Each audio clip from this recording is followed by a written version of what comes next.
Mm. Hello, hello, hello. I have not done one of these in quite some time. Let me send out the link on Twitter quick.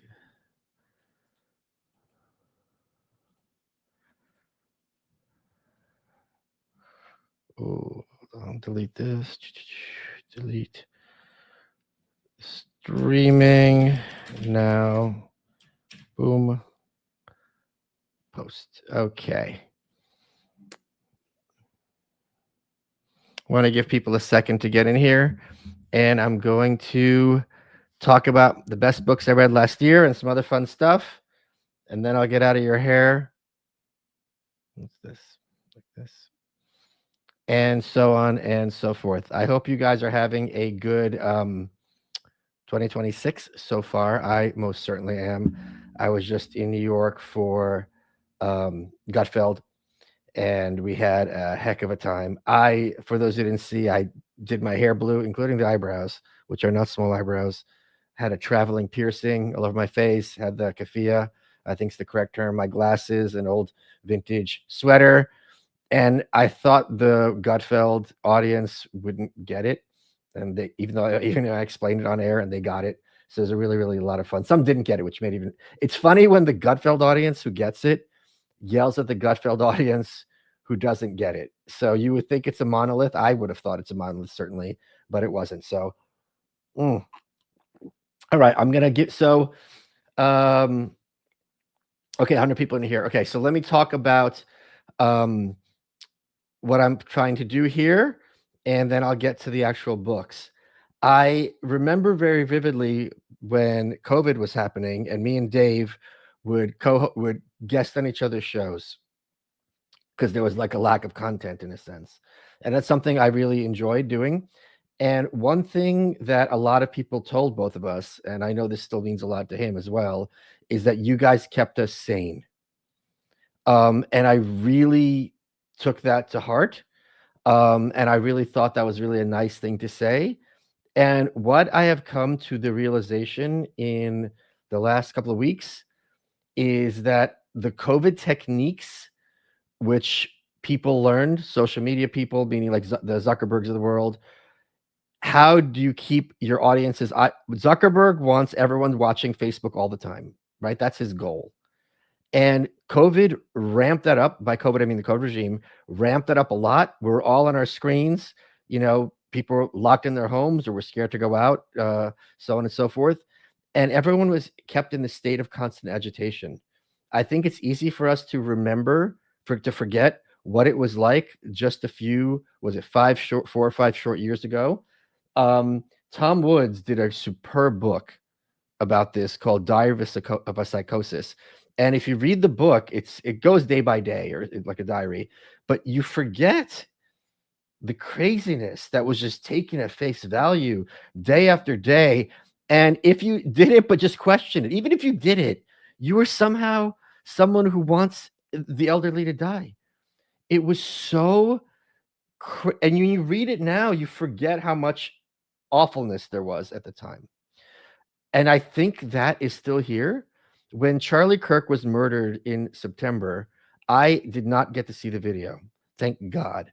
I was talking to a buddy of mine in DMs, and he commented about it. That's how I found out.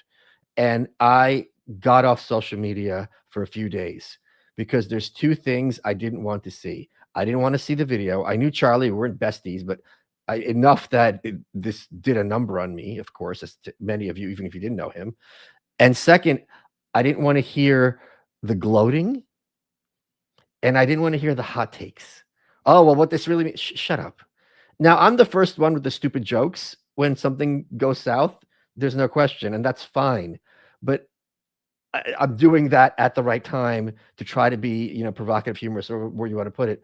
The hot takes, I didn't want to have the eye rolling. I couldn't handle it, and it was a smart decision at the time. And recently, I took a couple of days off Twitter. Maybe I was traveling. I remember what it was.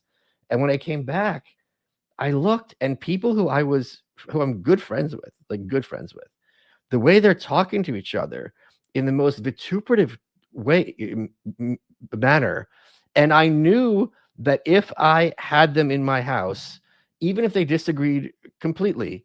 It would be an extremely productive, polite, amiable conversation. And I think that social media is getting everyone crazy all the time, because if something is a problem, it's a crisis, and if something is a crisis, it's a catastrophe. It just goes straight to 11. One of the best talks I've ever heard was David Friedman, who has a chapter in the Anarchist Handbook, whose son Patri lives here in Austin, and it was about global warming. And David Friedman is brilliant. He's really high on the spectrum. And I remember when I was in college, there was news groups called humanities.philosophy.objectivism where he used to hang out. And I remember vividly, I was a college kid, and there was some post about, David, I don't know what passes for that abortion that you call a brain, but blah, blah, blah, blah, blah. And David Friedman's response was, well, I disagree with you here. I was just very calm. So the talk began with, there's two things about climate change David Friedman, don't get. He goes, one is, that's taken as a given. He goes, one is that if it's man-made, it's a problem. And he goes, if there's a comet flying to the Earth, are we like, oh, well, it's natural, so who cares? He's like, who cares if it's man-made or not? And second, he goes, it's a given that if it's happening, it's a problem. It's a problem that's catastrophic. He goes, I did the math. I don't know at all that it's the case that if the Earth gets warmer, it's bad, because there's far more life at the equator than there is at the poles. And he goes, this is just a given that if it's getting warmer, it's bad. And he goes, why? Prove it. Oh, there's a couple of super chats. Let me open these up. What do you have to say? Evening Malice, hope your New Year's was a good one. I read and reread a bunch of ANCAP literature this year, tons of Hoppe and Rothbard. I had the honor of meeting Hoppe at his in Bodrum and getting to sign one of my books. So that was a lot of fun. Shout out to Hoppe for allowing me to send. Okay, so you one up me. So some of you know I'm always reading two books at once. One more serious and one more frivolous. I've been doing this for a couple of decades now. If you go to my Goodreads, let me put up the link so you guys can follow me if you're interested in that at all. How many books have I read? I've got 1,324 books that I've read. Wow. On my Goodreads. So here is the link. Post comment. And I'll put in the show notes page as well. So here's my rating system for my Goodreads. It goes 1 to 5. If it's a 1, this book is of no value, and I can't imagine someone liking it. Like, it's just a 1. If it's a 2, like, maybe there's a couple things I got out of it, but this was not worth the time commitment. So if you want to read it, fine. I cannot recommend it. 3 is, I got what it's fine. If it's a history book, I learned about the history, nothing particularly fancy, but nothing particularly bad. It is what it is. Most books are a 3, and most books, okay, I'm glad I read it, but like, I don't care one way or another. If it's a 4, that means 4 out of 5 stars, it's exceptional in some way. So it's a novel that's really kind of good. If it's a history book, that's kind of well written, or so on and so forth. But still, like, there's a ceiling there. 5, if I give a book that's a 5, that means it's a book I can feel confident recommending to almost anybody. So there's very few books that I give a 5 to, because that's really hard to reach as a goal. So what I did, and I almost never rate my friends' books, because then I don't want to kind of fall in that trap of giving them bad ratings. If you ever hear me say something positive about someone's books, it's true. I will not lie. So if you see them as guests on my show, say positive things, that's always true. So I went back and looked at what books in 2025 that I gave 5 stars to, and there were only, was it 8 or 9 of them, I believe. And it was interesting because, or listening to me, 1, 2, 3, 4, 5, 6, 7, 8 of them. They were all from different genres.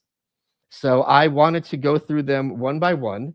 And these are, again, books that I feel comfortable recommending to anyone, that I feel like if you have read this book, you're going to come out better for having done so. I'm going to do this in no order at all. And I learned how to use StreamYard in my boomerdom. And I'm going to hit present, then image file. Then I go to the folder where they have been saved ahead of time. I guess we could pick a number from 1 to 8. Let's do reverse order. which is the book I read most frequently. On this list of 8, there are 2 that are biographies, and we'll do this one first. So this is a biography of Joseph Smith. Now, for some of you who might know this, the Anarchist Handbook was dedicated to my friend Eric Dixon, who had passed away. Shout out to Eric, great guy who was a good friend of mine and I miss very much. Eric had been a Mormon, and I am someone who is very, very against mocking or denigrating other people's religions, because if it makes you a better person, I'm not in a position to take a dump on your views. Like I'm a complete pragmatist in that regard. And one of the things that the Mormons teach, Eric sat me down once, I remember, and he gave me the whole theology. And he's like, yeah, I know a lot of this sounds crazy to you. And it was fine. One of the things that they teach, which I find commendable, is salvation after death. Meaning, like, if you screw up in this life and you don't accept Christ, after you die, he presents himself. Maybe I'm caricaturing. I'm sorry. I'm not trying to be disrespectful. And he's like, see, I'm real. And then you're like, okay. And then if you still turn your back on him, you go to the outer darkness. So the tricky thing about a biography of Joseph Smith is he's a very polarizing figure, right? So there's 2 ways of reading Joseph Smith. Either one, he's a complete charlatan, right? Because for those who don't know the Joseph Smith story, I'll just tell it briefly, and it's kind of put facetiously in the Book of Mormon. I want to be respectful. There in upstate New York, there's this mountain, it starts with an N, I forgot how to pronounce it. He encounters this angel Moroni. Moroni gives him these golden plates, like a paper, pages, and he has these seer stones, the Ummah and Thummim, and he puts the seer stones in a hat, and he can read the plates. And according to this, there was this big revelation. That revelation became the Book of Mormon. Later, he did not have I think Moroni took the plates away. It's not really clear what happened to them. And he had other revelations and so on and so forth. And he founded this basic new wing of Christianity. And he had to keep moving west as people were not liking what he was doing.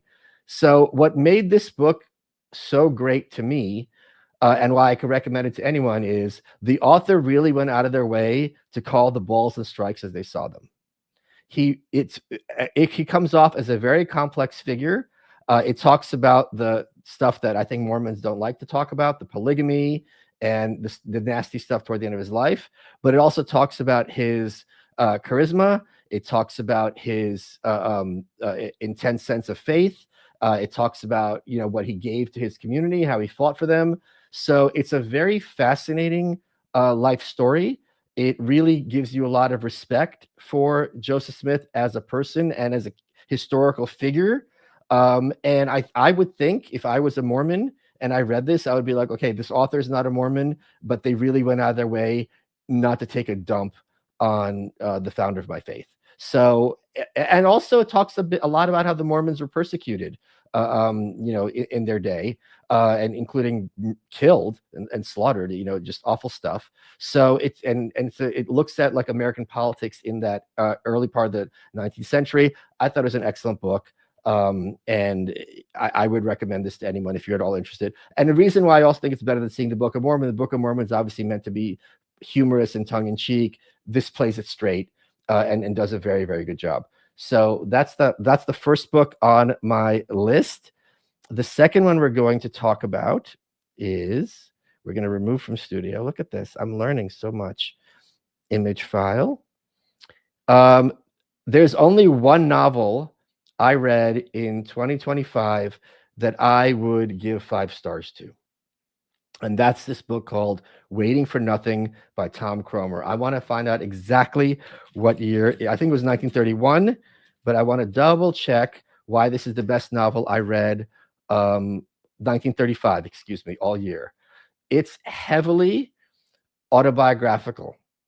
It's basically a series of vignettes about someone who's completely down his luck, homeless, trying to make ends meet by doing odd jobs, trying to rob a bank, shake people down.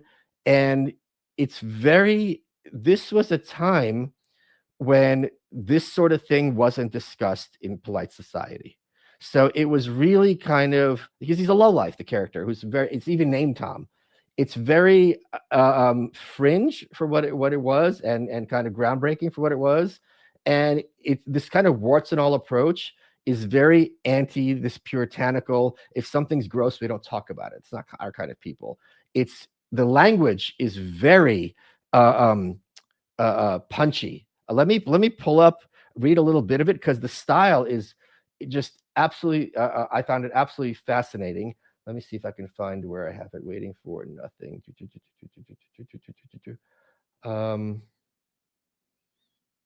can't find it. Here it is. I found it. I'm just gonna pull up and just read from.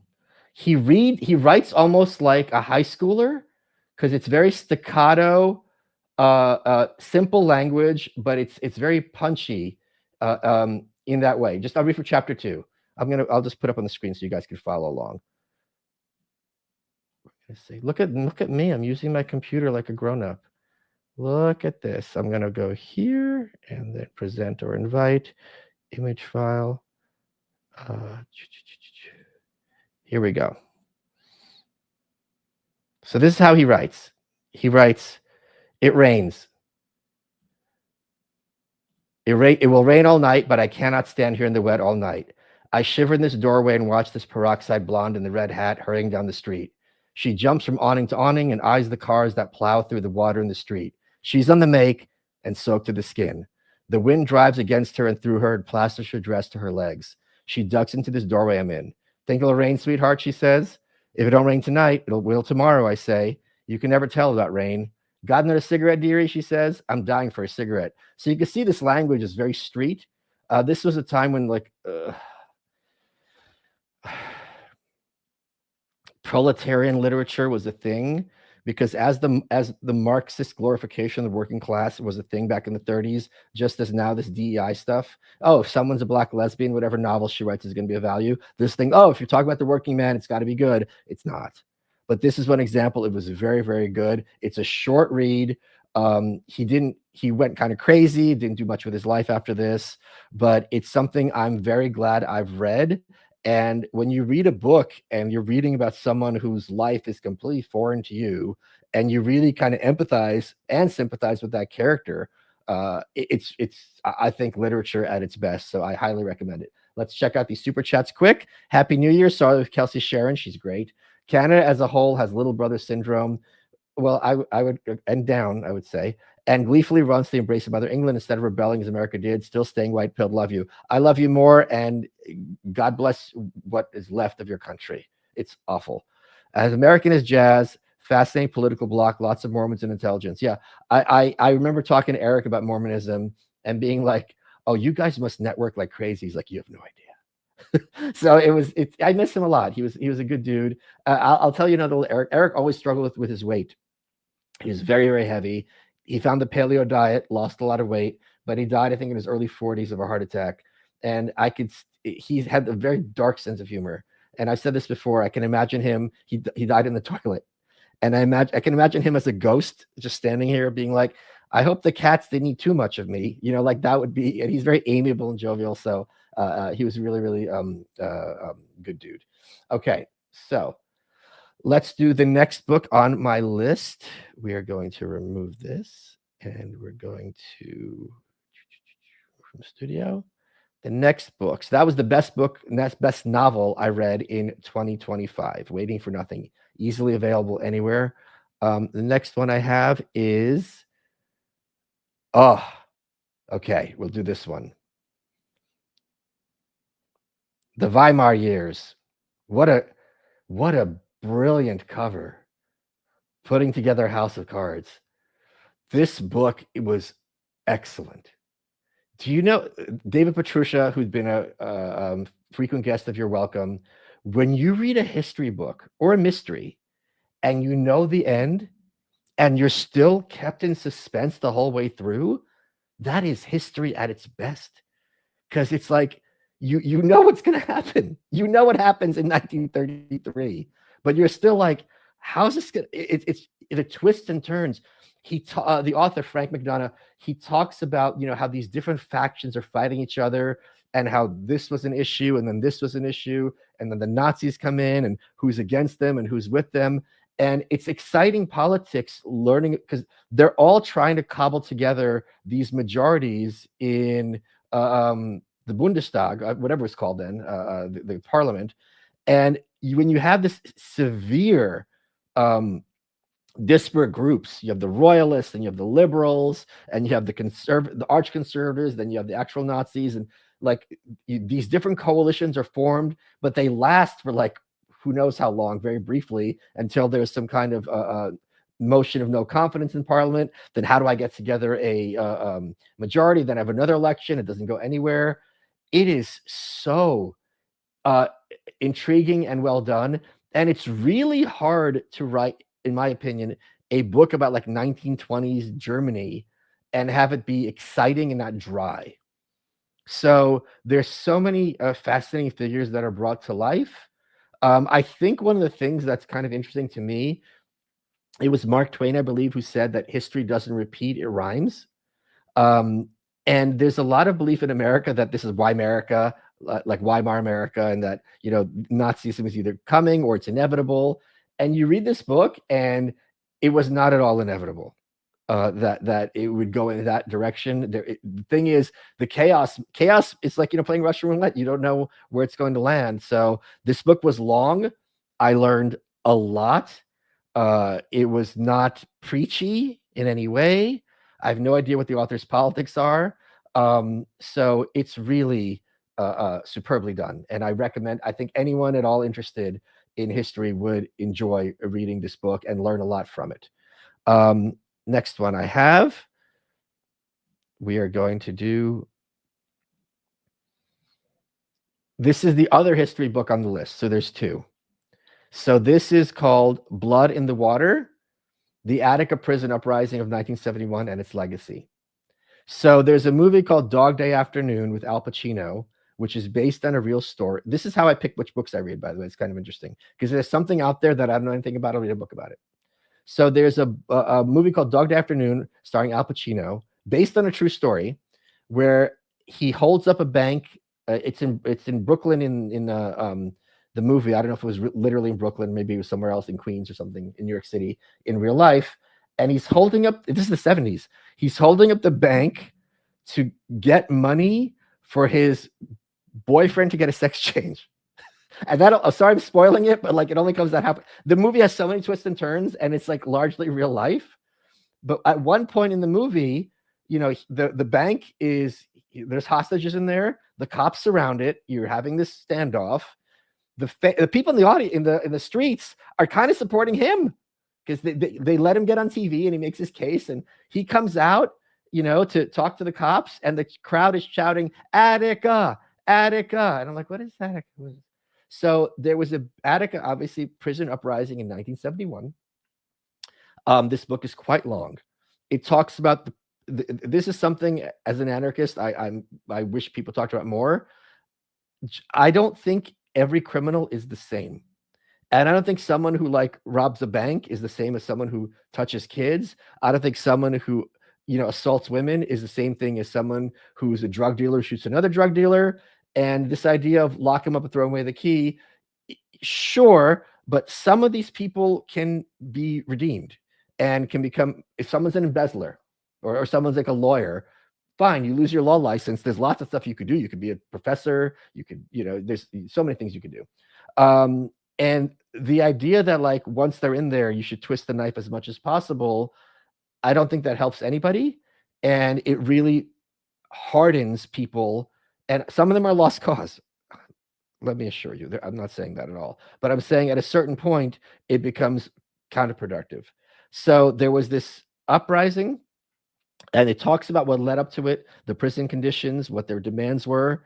It talks about the standoff. And basically they were, I don't want to spoil anything, but you know, it's not at all saying that the people who are in this prison are good guys. And it distinguishes between the degree of criminality of the different characters. But not only was it a completely unnecessarily bloody situation where many people were killed who did not need to be killed. It talks about the years of trying to get either justice or at least get the information out, and the stonewalling by political agencies and politicians, and for people who were, innocent bystanders who were killed. So I learned a lot about New York State history in this. It was very readable. The author was very impassioned.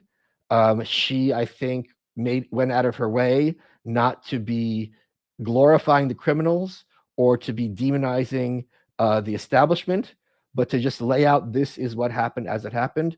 I thought it was just superbly well done. It's quite long, but it was like literally decades of legal lawsuits.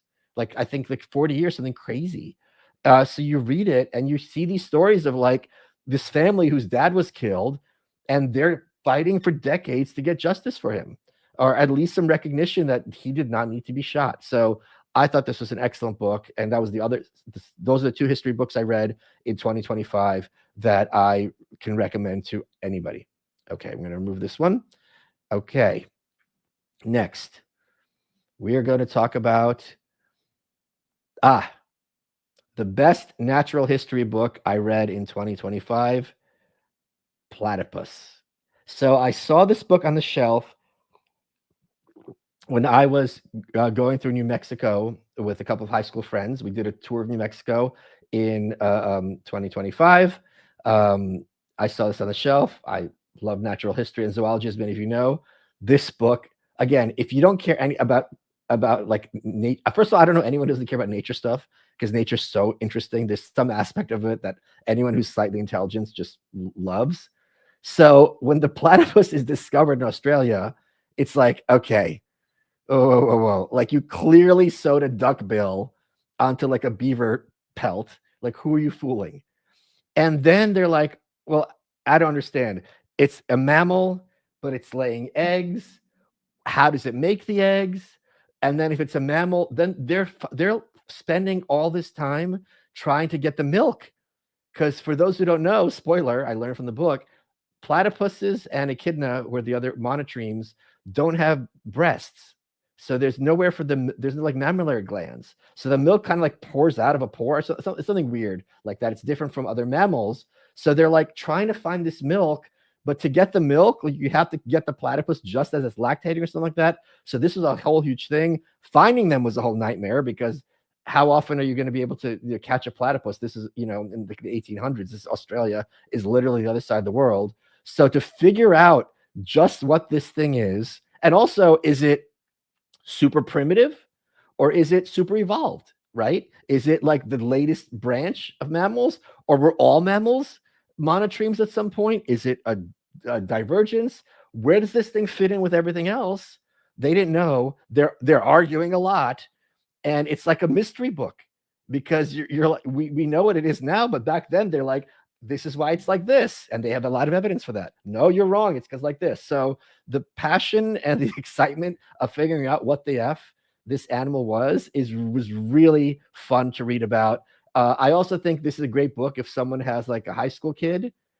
Give them this as a present. I'm confident, and they're a reader, of course, that this is something that they would enjoy and something be fun to you to read together. So I really love this book, and I can recommend it to anyone. If this sounds like even remotely interesting to you, I'm confident that it will pay off. All right, so let's add. So that was, I've done 1, 2, 3, 4, 5. We've got 3 left. We're going to do the other biography I read, and this is a biography of Louise Brooks. I had no idea who Louise Brooks was before I read this. I do not like old Hollywood. I think I've seen less than 5 old movies. I hate them. I hate the pacing. I hate the way they talk. I hate how everything's affected. Everything about it I hate, like all of it. Louise Brooks was an absolutely fascinating figure, because F. Scott Fitzgerald, as many of you know, popularized the idea of the flapper. I'm going to pull up her picture on the screen, because then you'll see why this woman is so interesting. And he said, or he implied, that the model for the flapper was his wife, Zelda Fitzgerald. Oh, it's not supported? Okay, hold on a second. I gotta I got to do this as a JPEG. 1 second, people. You'll see what I'm talking about in 1 minute. But Zelda Fitzgerald is not really a model for the flapper for several reasons. First of all, the flapper was a hoe, right? The prototypical flapper is getting drunk. She's hopping from bed to bed. She's loose. This is the first time women had some. This is Louise Brooks. Women had some semblance of promiscuity, and she's also very independent. Zelda Fitzgerald was obviously married to F. Scott. She was a mom. I don't remember when Scotty, their kid, was born, but at some point, but she was always associated with him. She wasn't like her own person. Louise Brooks is clearly the visual model for that 1920s character. So what was really exciting about this book, when I was co-authoring books with celebrities, my goal was write this book as if it's a novel about someone who happens to be real. And that's how this book reads. So it reads like a novel about someone who happens to be real, because what happens if you are the it girl of the 20s and you're like synonymous with what is hip and cool in the 20s, and then the 20s end and you got 40 more years to live? What do you do with yourself? So the story of this person who's from another time, who shouldn't exist anymore, who's still sticking around, trying to make ends meet, and I used to be famous and now I'm like a historical footnote, is so interesting. And she was such a character. So this really read more like a novel. It was a character study about a very interesting person who, lived high and fast and then didn't. So if you're the kind of person who likes a biography about interesting figures who you don't really have to care about, what they did, I recommend this book a lot. Let me show this. What's it say?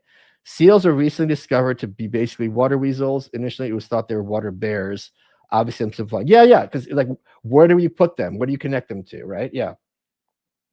Hi, Michael. I'd love to interview you on critiques on the stratified republic I've created for the alien society in the novel I'm writing. I'm a mom in Canada who wants to take on my government through fiction. My kids deserve better. Your kids do deserve better. Please feel free to tweet me any questions you have.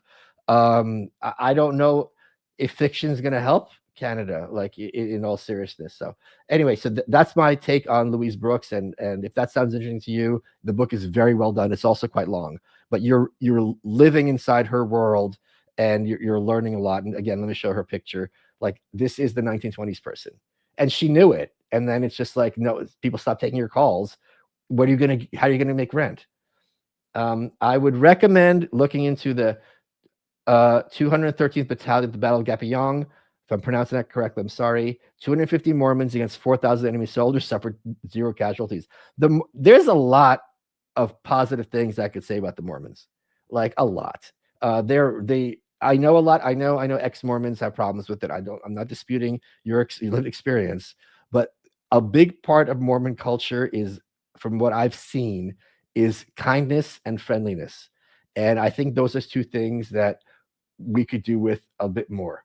That's all. So I know it's a very glib take on Mormonism. That's just been my experience dealing with them. And I also think there's something else I hate. People are upset that Mormons go over like cemeteries and pray for people to be redeemed in the afterlife. And like, oh my God, it's so offensive. I'm like, if I'm dead and people are wishing that I'm in heaven, with my blessings, no matter what faith you are, I'm delighted that you want me to be in heaven, and I will accept any prayers at any time from anyone, and I take it as a compliment, and I don't think it's offensive at all. And if you don't believe in that faith, then they're just wasting their breath. Let them waste their breath. You mentioned being in suspense, knowing the outcome. Ooh, yeah. Captured perfectly in The White Pill, even after reading 3 times. I'm always surprised at how quickly good triumphs over evil. Amazing work. Thank you. And that was one of the things that it was so exciting for me in writing The White Pill, when people kept saying, nothing's going to change. Oh, I don't want to spoil it, but there's that one moment where they're like, when do you think the Berlin Wall is going to fall? Look, you know what you're talking about. It's going to take decades. And it falls the next day. The next day. And then Helmut Kohl says, I'm at the wrong party, and gets on a plane. Oh, it tears to my eyes, tears to my eyes. Okay, let's talk about the last couple of books I have to recommend. We have, okay, This is the best autobiography I read in 2025. And it is by someone who I don't care about at all. I did not expect this book to be good. Kathleen Hanna was like the prototypical riot girl. She married Adam from the Beastie Boys. She's from Bikini Kill and then later La Tigra. I did not know. I don't have any Bikini Kill albums. I have no interest in Bikini Kill albums. And I thought this was gonna be woke and eye rolly. It is so funny. And it's funny when she isn't trying to be funny, and it's funny when she is trying to be funny. And I'll read you 2 excerpts, and you won't even be able to believe it. I'm gonna pull up one of them right here. So this one I tweeted up before. She goes, "I gathered up a bag of my stuff and drove away sobbing. After rewinding Sinead O'Connor's Last Day of Our Acquaintance 100 times, I started imagining stabbing Luke and my cute roommate in the face. I wanted to obliterate them both." I think they started dating, right, behind her back. "I soon found out Luke had had unsafe sex with even more people and that he was addicted to crack. I was still deeply in love with him and holding on to our imaginary future, but I knew I had to end the relationship." Really, Kathleen? Really? Were you sure? The AIDS and the crack? You're sure you had to end the relationship? So it's just absolutely hilarious. But there's this one scene where I couldn't believe how funny it was, and I'm going to pull it up right here and I'll read it to you. Image file. I don't know if you, it's long, but I'm going to read it. Okay. 3 deaths in 3 days. Everything felt sad and gray and untenable. So I did what anyone in my position would do. I went and searched the perfect foot-long hot dog. I didn't have to look far. I lived a block and a half from a delicious local drive-through called Big Tom. I could always see Big Tom. I could almost see Big Tom from my front yard. I was in the kind of funk where it's absolutely impossible, and I mean impossible, for me to wear anything other than super dirty pajamas. I don't even see what. Hold on, let me get the window open. Where did I put this? Here we go. I got the graphic. My getting dressed seemed about as likely as my becoming a professional gymnast. But walking to Big Tom in dirty PJs was out of the question. Can you imagine what the woman I wrote my rent check to might have said? I mean, first I attacked Courtney Love, and then I wandered the street in dirty pajamas. I got in our baby blue Dodge Dart and drove the 600 feet to the Big Tom drive-through window. A pimple-faced teen with an old-fashioned "I work at a burger joint" hat took my order. 1 foot-long hot dog with mustard and relish. Even though the place was empty, I had to perform the ridiculous act of driving around the building to the next window to pick up my footlong from the same kid who took my order. I sat in the parking lot in my dirty pajamas and ate the footlong. I was still hungry, so I drove back to the first window, ordered another footlong from the teen, and then drove to window 2, where he gave me my second footlong. I sat in the car and ate it and threw the wrapper on the passenger side floor. I pulled up. Okay, she hadn't performed in a while, but I was performing for the pimple-faced team, the burger joint hat. I pulled up to window 1 and said, 1 foot-long hot dog with mustard and relish, like it was a brand new thing. The kid gave me a look that was half, "Oh my God, you are gross," and half, "Oh my God, it's really happening." I pulled into the same parking spot and ate my third footlong, and then I did it again. As I sat in my car and ate hot dog number 4, I wondered the kid had called anyone to tell them about the spooky lady who kept ordering hot dogs. I was laughing uncontrollably on the inside, but my face was made of gray, depressed putty. 4 footlongs was way too much, so I drove back to the house. As I turned off the car, I looked at the pile of Big Tom debris in the passenger floor and realized that this performance piece had real potential. I couldn't give up now. I needed to fill the entire floor with empty footlong wrappers. I needed to tell my roommates the trash was art and they couldn't move it. I needed to get in that car every day and see the wrappers and remember that I would never stop performing no matter what the world threw at me. That trash was not trash. It was evidence that I would return. So I drove back to Big Tom, excited by the new visual twist my performance was taking, and even more excited to see the kid's expression as I drove up. Here I was, an adult woman, ordering my 5th footlong hot dog in less than an hour. I was the only customer the kid had seen since I first pulled up. Had someone else driven up, the show would have ended. But this was a collaborative piece by me and this kid. He was the audience and a performer. No one else was allowed to be part of our thing. I wish I could describe the look on his face when I came back, because that is between me and him forever. And I'm just going to fast forward. She goes, I stopped after 10 hot dogs. So this book is really, really funny. It also captures the 90s music scene really well. She gave Nirvana, they wrote, because they were in the supermarket or the drugstore, and they wrote "Kurt Smells Like Teen Spirit." because Teen Spirit was a brand of deodorant at the time, and that became Smells Like Teen Spirit. So Kurt Cobain's a big character in this book. If you at all like the 90s, or if you just want a fun biography where you don't have to care about the person at all, she knocked this out of the park. I don't, and I still have no interest in hearing her music. Just a really, really well done book. There's another super chat in here. Hold on a second. You also, us Mormons are called mountain Jews. Is that true? I never heard that. So we're natural allies, and we raised Roseanne Barr, which is nothing. That I knew about Roseanne. Yeah. Okay, so let's remove this and remove this. And what do we have here? We have one book left. I did them all. And that book is Dennis Prager's book on Exodus. So here's my autistic rule. If I own a book, I'm going to read it. Because if it's going to take shelf, and I own every book I've read, maybe digitally. I was at PragerU in, I think, February of last year. I got a book signed by Dennis Prager. For those who don't know, he's now a quadriplegic, so he's not signing books anymore, obviously. And I wanted it from my shelf. So they gave me this. And I'm like, oh God, this is going to be torture. Because it's like 500 pages. Dennis Prager talking about the Old Testament. It's going to be just awful, excruciating. It was superb. It was so superb. What he does in this book, and if you're at all interested in the Bible, which everyone should be, he goes through verse by verse and explains what it means. And his passion for it and his erudition permeates throughout. And it's like, oh, you see how here says Moses and whatever instead of Moses with? Well, what people think that means, and he just explains it all. And there's so much, the Bible obviously has been unpacked for millennia now, but going through every verse and seeing what things you might have missed on first read is fascinating. And he's very intellectually honest, because there's a certain point or two where he goes, yeah, this verse doesn't make sense. I don't care. I still think it's divinely inspired, which was such a breath of fresh air to read. So it's interesting because Exodus is obviously the second book of the Old Testament. This was the first one he did. And his point was, I'm going to make this book, if you're a complete non-believer, for it to make sense for you.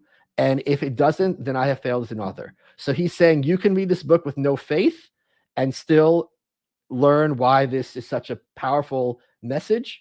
And he went through all five. I got Genesis next on my shelf. You can see it in my Goodreads. I was shocked by how much I learned, how interesting it was, how exciting it was. And I also forgot, because it's been a couple of decades, what a great story Exodus is. It's just a great narrative, and it's just an exciting story. So I learned a lot from this book. I was shocked how much I enjoyed it. I think it's a complete masterpiece. So those are my books from 2025. Now we can have super chats if anyone has any questions. Why do you use CIA talking points still to this day? Because that's who pays me. Duh. I mean, come on now. That's just a very, very obvious answer. I'm going to remove this, remove this. I have a thing I'm going to do for the stream next week, which I will tell you all later. I'm going to be back in New York. Hold on a second. Let's look at this. Oh, God. Wait, no, is that the one? Best novel this year for me, You Can't Go Home Again by Thomas Wolfe. I hated that book. I hated it so much. I thought it was such torture. And in fact, if you loved it, I'm happy for you. Like, if you enjoy a band that I don't like, I'm glad you enjoy it. But I remember, I think Barbara Brandon, Ayn Rand's like protege, liked Thomas Wolfe, and Rand just read her for like, sat her down and yelled at her for like hours. And I don't understand. I think I gave that book a 1 star. Like, let me look it up. I read it quite a long time ago. It's very long. And I don't think I thought it was just complete. And my understanding, where this is not controversial, is no, I don't. It's just before I even my Goodreads, so over 15 years ago. that the editor, I forget his name, had a lot to do with that book, and then they published it without his edits as well. So, yeah. Okay, folks. Mm, mm. What I want you to keep in mind, if you're keeping anything in mind, is if you are spending time on the internet and it is making you constantly upset and agitated, please remember the serenity prayer. I'm not an AA, I'm not an alcoholic or addict, but keep in mind what you have control over and the amount of uh, uh, agitation people have over politics. Now, I'm not saying everything's fine. I'm saying, yeah, there's a lot of really bad things happening, especially overseas. But the idea that this is something that you should take up all your bandwidth when there's things you could be doing in your own life that are positive and can improve the world, that is, I think, the huge disconnect. Let's see what this one says. Best book for me was Broken Money by Lynn Alden. The best one-stop shop for an explanation of money, both historically and its technology. I've not read that book, but what a great explanation. And I recommend, by the way, everyone read Henry Hazlitt, Economics in One Lesson, because once you read that, you understand money and economics a lot better. You've spoken about becoming an author by walking to a store and picking up a book and realizing you could write a crappy book like this. And I did. Do you have any other advice for getting into the author space? Well, I didn't use traditional publishers for my last several books because it was just nightmare. What I would recommend is, yes, find bad books and figure out why they're bad. So if you can reverse engineer bad writing and you could be at a B, on a scale of A to F, you're at like the 90th percentile. So if you find a book that's really a problem, and I've read several, if you want to do a humor book, there's a book called Statements by Amy Bykowski. It's perfectly wrong. Like everything about it is wrong. So you can read and be like, this is how not to write a humor book. Figure out what she's doing wrong. If you want to write a biography, there's a biography of Dennis Thatcher, his autobiography written by his daughter Carol. Perfectly wrong. Everything about it is terrible. And there's the libertarian book by Baldy Harper. Let me see his name. Name the book, Baldy Harper. It is perfect in its is it the Liberty, a Path to Its Recovery. It is perfectly terrible. It is incapable, in my opinion, of persuading anyone of anything. So read it and figure out why it's so bad. BRAIN stands for the Brazilian Institute of Neuroscience and Neurotechnology. Okay, that's cool. Okay, so yeah, I hope this gave you guys something to look at. Oh, there's more. Okay, sorry. The inspiration for freedom, the exit of narratives that given people over millennia cannot be quantified, even for pilgrims and the Underground Railroad. I think it also speaks to how quickly people of faith fall away. And it's this kind of, what have you done for me lately, which very much is a theme throughout Exodus. And that's something that if you're going to be a good person, a moral person, and obviously Exodus would say religious person, it's not a check the box. It's a constant thing. And for me, one of my favorite things that when people find faith is that they live like someone's watching, or they try when they do it correctly. And I think that is one of the best aspects of religion, where it's like, you're like, okay, someone's going to hold me accountable, including my own conscience. I don't have the luxury of just, being an ass. So yeah, I'm going to do this again next week. And next week I will also be back on Gutfeld, not in an outfit this time. I hope you all had some ideas, some stuff to pick up. You can read my books if you don't want any of those. I will see you all soon, and I hope you have a good. And please don't let the internet make you crazy. It's really a toxic place, and it's getting worse. And the algorithms are figuring out how to keep you in a state of agitation and keep you looking at your screen when there's a beautiful world out there. It's a beautiful world. World. Thanks so much for the support. See you at malice.locals.com, and I will talk to you all later.